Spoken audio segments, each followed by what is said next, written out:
As always, if you're new here, you can always put your fitness questions in the chat. I'll get to them as they pop up here. If you're watching on the replay, always feel free. You can still submit your questions in the chat below, and we'll answer them in next week's live session. We're always here on Tuesdays. So to start out with, we had a question submitted from our stories. Someone asked if whether or not caffeine is good or bad.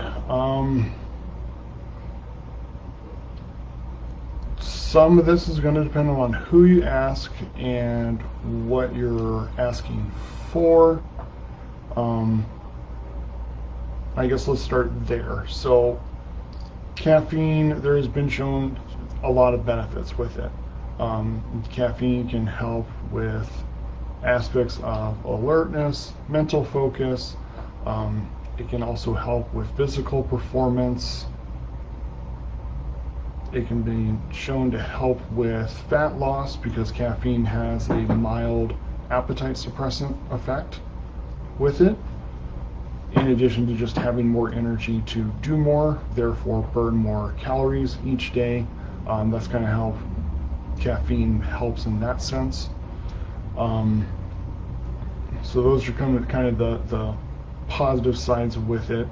On the drawback side with that, if you have too much of it too regularly, there's a lot of potential heart rate effects, blood pressure concerns, because caffeine can constrict blood vessels. So what that means is as your blood vessels get narrower and narrower, the heart has to produce more pressure to get the blood to flow through those blood vessels, and blood pressure has been linked to heart attacks and strokes. The other double concern there is because with the more caffeine you take in, it has been shown to have effects upon your cardiac rhythm as well. So having a combination of increased blood pressure and an impact on the nerve impulse on your cardiac rhythm can definitely set you up for some potential problems there. So that's one thing to kind of really be cautious about.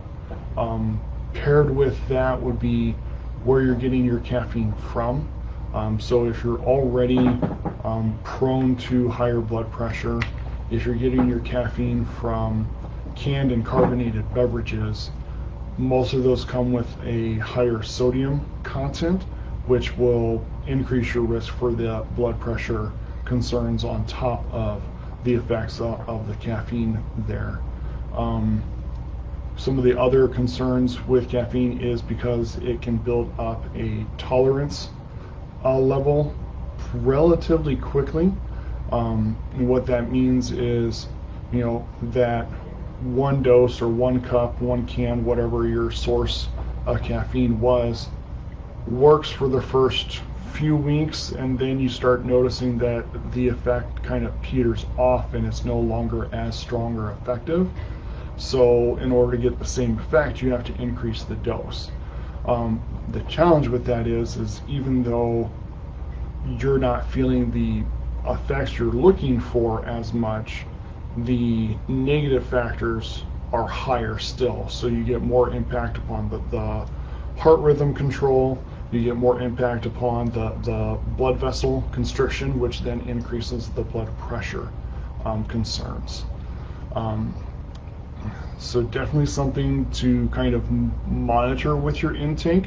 One of the things I do recommend, if you find yourself where you've kind of just dug yourself into that caffeine hole where you're just using more and more and more and more, you've kind of got to cut it for a few weeks to work on helping your body reset again.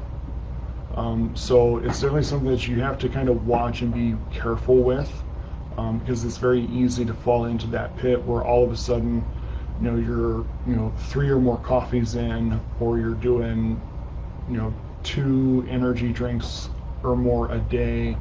If you're doing 5 or 6 types of sodas, teas, things of that nature, whatever the source is, too much can definitely get to be too much.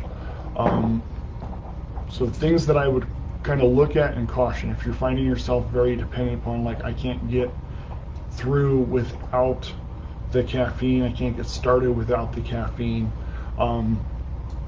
Hydration and sleep are probably the two biggest things that I would recommend looking at first. If we're not getting that somewhere in that 7 to 9 hour window of rest, that's probably the first factor that we have to look at, because your body's just not simply getting enough time to recharge. Hydration is another big one, just because if you're chronically dehydrated, your body's going to have problems making the body function at the level you work with. Dehydration can affect with mental clarity. So adding the caffeine that kind of quote unquote fixes that for you, it's not really solving the problem. So sleep and hydration are two big factors. If you feel that you're getting your 7 to 9 hours of sleep, you're getting half your body weight in ounces of water a day, and we're still struggling through as far as energy goes and we're getting both of those, and we're still taking a lot of caffeine. Two things that I would recommend you discussing with your health provider, especially if you're consuming more than 500 milligrams a day, which is very high. Some of the higher energy drinks are usually 200 to 300 in one can or go with it, so 500 is a lot.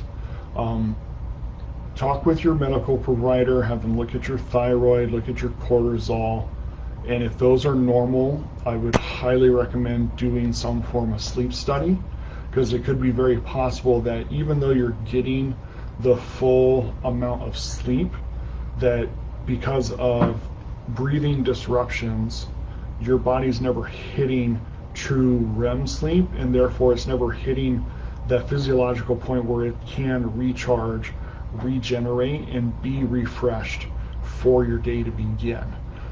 That's a big thing. I'm a big proponent of that, because I did find myself in that rut myself a few years back. I was taking a lot of caffeine, probably pretty close to a full gram, which is 1,000 milligrams, still falling asleep on my feet. Did the blood work, nothing came back with that seemed out of the ordinary.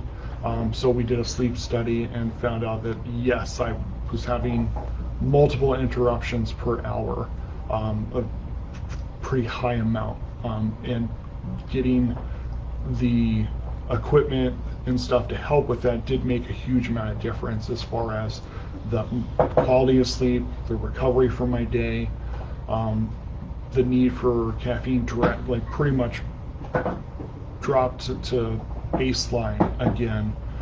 So it's a big thing that I recommend people looking at. If you find yourself where you're taking in, I would say more than 300, start thinking about it. But definitely if you're over 500 milligrams a day, like there's something going on, especially if you're getting your 7 to 9 hours and all of your hydration in for the day. You talk to your healthcare provider about the blood work, about the sleep studies, if the blood work comes back normal, because there's more than likely something going on there. From a caffeine standpoint, so trying to minimize the impact it has on your sleep, trying to keep it to just a morning intake is a big thing. Most recommendations, anytime after 12 or noon, it's going to impact, because the half-life of caffeine actually lasts for a while. If you're taking it after 12 or 2 p.m., depending on what your bedtime is, it's still going to be in your system, inhibiting sleep. So the way caffeine works in the body is that as we do things that our body produces energy to accomplish those things, there's a metabolite response that goes into our nerve system and our brain and signals fatigue and tiredness. What caffeine does is it blocks that metabolite, from entering. So what happens is you'll find yourself not feeling tired when it's bedtime because the caffeine's literally not letting you hit that point. And that'll disrupt being able to get that 7 to 9 hours of sleep. So especially if you find yourself falling into that pit, we need to do some things to adjust our intake, talking with your healthcare provider about, like I said, thyroid, cortisol levels, making sure that those are normal and not an impact of our energy levels during the day. And then if those are coming back normal, strongly recommend looking at the sleep studies as well, just to make sure that there isn't something going on with the breathing overnight that's impacting your body's ability to recover.